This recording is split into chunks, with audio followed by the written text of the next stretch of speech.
me ha tocado hablar un poquitito y recordar un poquitito de embriología ocular y hablarles un poquitito de teratógenos. A manera inicial, vamos a recordar un poquitito acerca de el periodo del desarrollo prenatal. Sabemos que se divide en 3 fases: el periodo preembrionario, el periodo embrionario y el periodo fetal. La primera fase, ¿verdad? Tenemos que es la etapa germinal, y en ella se van dando los diferentes cambios posterior a la fecundación. La segmentación, la migración, la implantación, y posteriormente en la tercera semana ya tenemos el disco trilaminar formado por 3 partes: un ectodermo, mesodermo y endodermo. La parte, se podría decir, más importante, pues sabemos que todo es importante, pero la más esencial es entre la 4ª y la 8ª semana, donde se da la organogénesis. Sabemos que de las 3 capas diferenciadas van a aparecer los diferentes tejidos y órganos del futuro bebé. Y posteriormente a esta, la etapa fetal, donde todos estos órganos ya pues desarrollados empiezan a crecer y a terminar de evolucionar. Ahora bien, en esta etapa de órganos inicia pues la aparición del ojo. La aparición del ojo aparece más o menos como el primordio del ojo, aparece alrededor de los 22 días, a la par de el prosencéfalo como 2 surcos ópticos. Ustedes se fijan, aparecen de aquí. Estos surcos inician a evaginarse. ¿Qué quiere decir? A salir fuera, ¿verdad? Y estos surcos se van a convertir en las vesículas ópticas. Estas vesículas ópticas entran en contacto con esta pared que está aquí, que es el ectodermo superficial. Al entrar en contacto, produce los cambios necesarios, o producirá los cambios necesarios para formar el futuro cristalino. Ahora bien, la vesícula, que sería pues todo lo que nosotros podemos observar aquí como en forma de herradura, inicia a invaginarse y va a formar una copa óptica de pared doble. En su parte más interna vamos a encontrar la capa sensorial, y en su capa más externa vamos a encontrar la capa pigmentaria. Todo esto va a estar al inicio separado por el espacio intrarretiniano, que pues posteriormente se va a ir juntando para dar formación a lo que es la copa óptica. Ahora bien, la copa óptica no se limita solamente a la invaginación por el centro, ¿verdad? Sino que también incluye la parte o superficie ventral, que formará la fisura coroidea, que es todo esto que ustedes observan aquí. Esta va a permitir la entrada a la arteria hialoidea para la alimentación y nutrición de todas las estructuras adyacentes. Alrededor más o menos de la 7ª semana, esta fisura se va a fusionar y va a formar lo que es la futura pupila. Durante todos los procesos anteriores, las células del ectodermo superficial, que ya habíamos dicho que estaban en contacto o que entran en contacto con la vesícula óptica, se inician a alargar y van a crear la placoda del cristalino. Se invagina, o sea, se va metiendo y forma la vesícula del cristalino. Esto se da alrededor de las 35 semanas, de los 35 días o a la 5ª semana. Esta vesícula pierde totalmente el contacto con el ectodermo superficial, para luego situarse en la boca de la copa óptica. Ahora bien, el cristalino, las fibras de la pared posterior se van alargando hasta la pared anterior y forman las primeras fibras o las fibras primarias del cristalino. Pero estas no solamente se quedan ahí, hay unas fibras secundarias que se van agregando constantemente al núcleo. En cuanto a la retina, al iris y al cuerpo ciliar, ya habíamos dicho que tiene dos capas, ¿verdad? La capa pigmentaria y la capa sensorial o neural. La capa sensorial o neural es 4/5 partes y es llamada también la parte óptica. En ella vamos a encontrar los bastones, los conos, una capa de manto o neuronas de sostén y soporte, como la capa nuclear externa, la nuclear interna y la nuclear ganglionar. En la superficie de esta se encuentran los axones de esas neuronas que formarán las fibras nerviosas. Estas fibras nerviosas van a converger todas en el tallo óptico y esto dará futuro nervio óptico. Ahora bien, la quinta parte es la capa pigmentaria, también llamada parte ciega, se divide en dos. Tenemos una parte iridia y una parte ciliar. La parte iridia está llena de y esa es la región de la cúpula óptica y el epitelio superficial. Ahí vamos a encontrar dos músculos, el esfínter de la pupila y el dilatador de la pupila. El iris en el adulto es una capa externa con pigmento de la capa óptica y la capa de tejido conectivo vascularizado que contiene los músculos que ya mencionamos.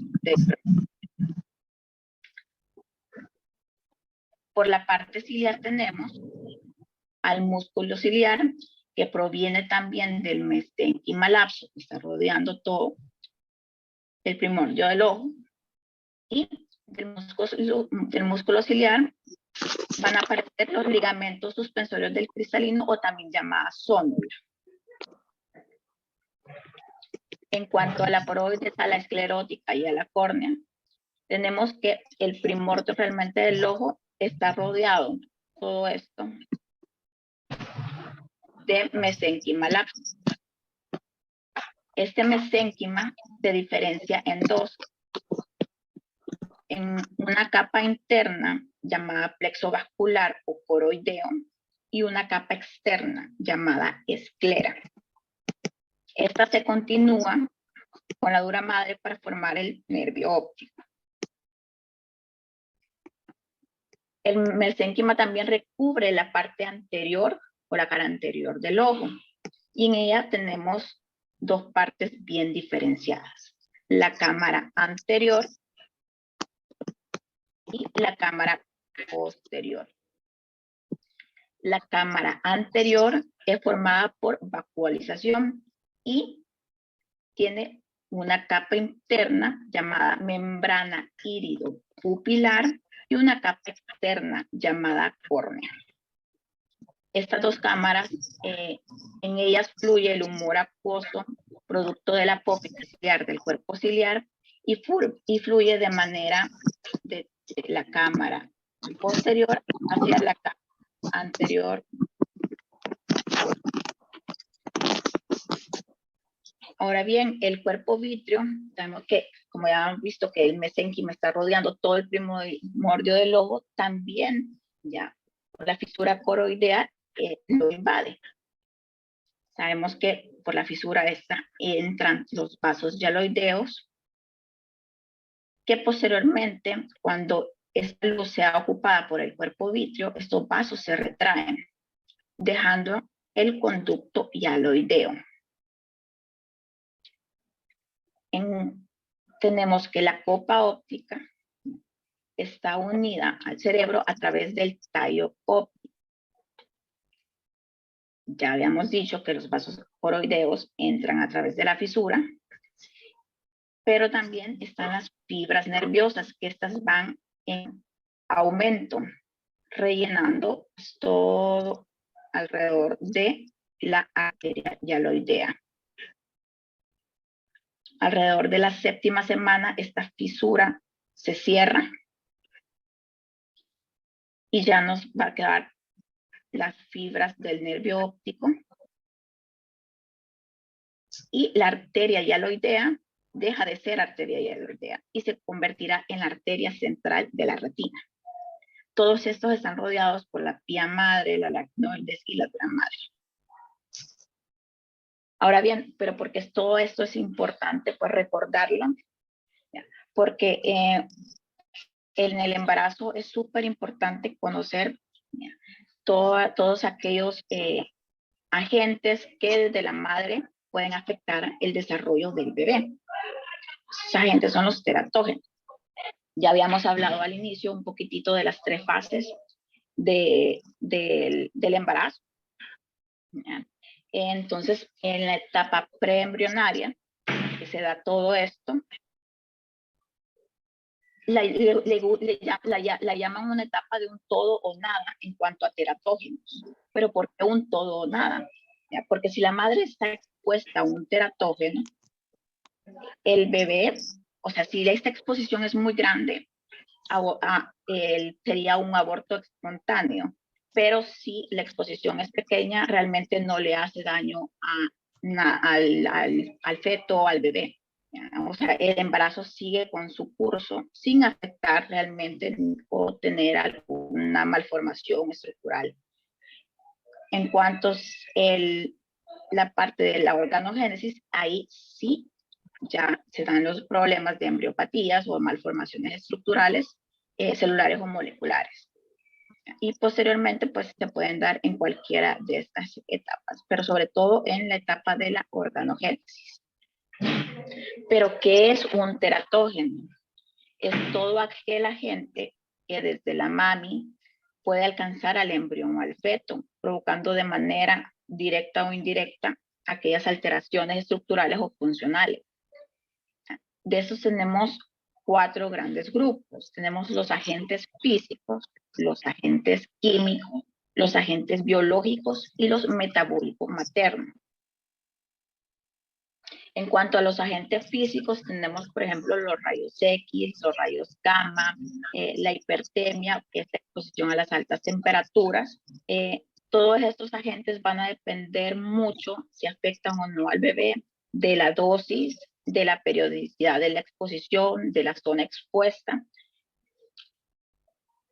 Pero ¿qué causa, por ejemplo, a nivel ocular? Tenemos que puede causar microoftalmos, cataratas congénitas o colobomas palpebrales o cualquier tipo de coloboma. En cuanto a los agentes químicos, tenemos que estos son los medicamentos o drogas que tienen predilección por algún órgano o sistema en específico. Según la FDA, los medicamentos se clasifican en 5. Tenemos que los tipo A realmente es un riesgo inocuo. Los tipo B han sido probados en animales y son inocuos en ellos, pero no hay estudios en humanos. Los tipo C tampoco hay estudios en humanos, pero dieron positivo en los animales.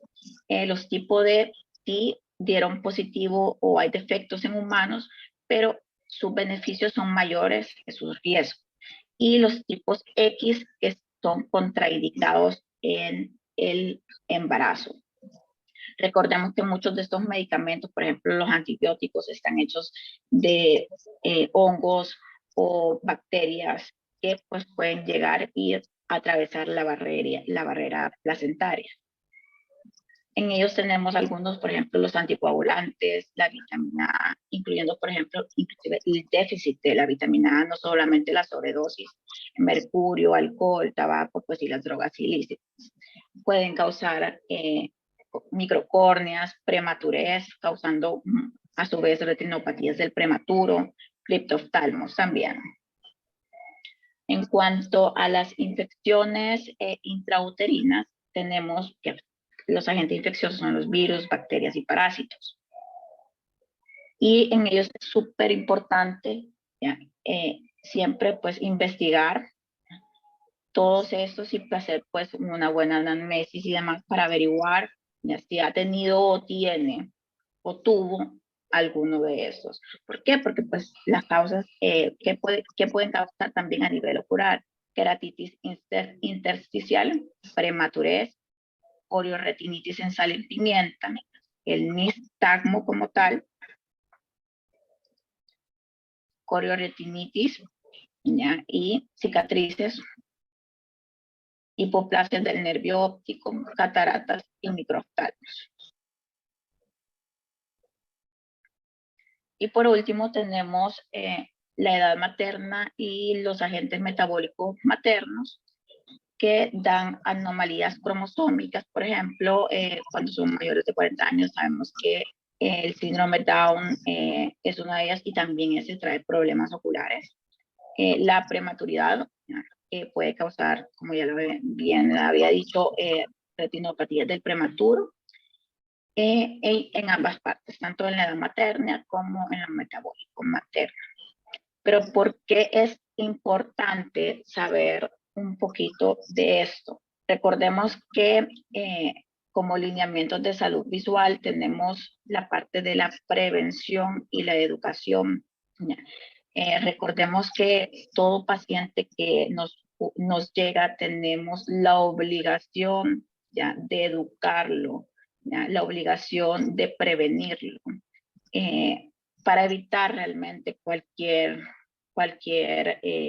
malformación o defecto. Todos los teratógenos, todos estos agentes teratógenos y sus patologías son evitables. O sea, podemos prevenirlos con una buena educación, ¿ya?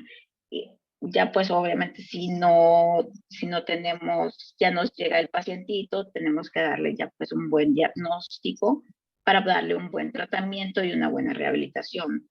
Recordemos que la atención integral ya es súper importante, no solamente los pacientes muchas veces son ojos, ya, si llegan a nuestra consulta tenemos que revisarlo completo, evaluarlo completamente y referirlo de manera oportuna al especialista. Por mi parte creo que eso sería todo. Traje, no sé si tienen alguna pregunta o alguna duda.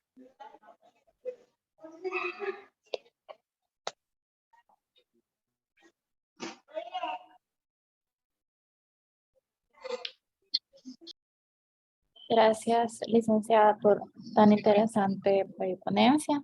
Gracias también a todos ustedes que estuvieron atentos y que nos acompañaron en la videoconferencia. Feliz tarde. Feliz tarde.